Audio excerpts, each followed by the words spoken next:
Why does the label always set you up with the biggest suite? Maybe once ask them to give it to your guitarist? Opening the glass door to the shower, large enough to park a car in, he takes a seat on the veined marble bench inside. A perfectly rolled joint and an engraved silver Zippo appear in the palm of his hand.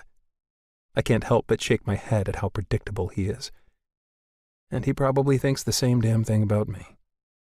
Lighting up, his long fingers lift the other end to his lips to take a deep drag. He leans back and stretches his legs out toward the shower drain, his gaze knowing and his exhale raw. He's gone, Ty. My silence stretches thin and taut. Nothing you could have done would have changed anything. He tries again. I know. And the thing is, I do know. It all comes flooding back.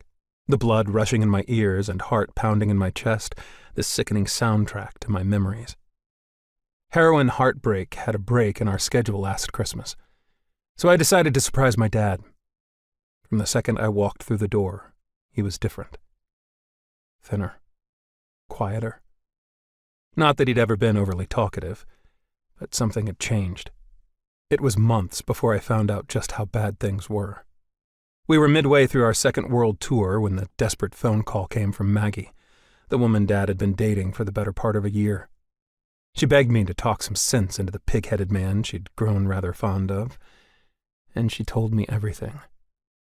What started as treatable prostate cancer had metastasized to his lungs. He was hell-bent on ignoring the advice of all of his doctors. And now he was dying. Cass persuaded the label to postpone a string of shows, either by force or charm. I didn't care much which, because I was on a plane before they stopped me. My dad and I had words, sharp, jagged ones that cut to the bone and laid the truth bare. Faced with my unapologetic fury at his behavior, he caved and agreed to start treatment. Money has this obnoxious ability to galvanize people into action, even doctors. Within 2 days, Dad had the first round of chemotherapy. It seemed to go reasonably well, but the puking started a few hours after we got home, and didn't stop until the following afternoon.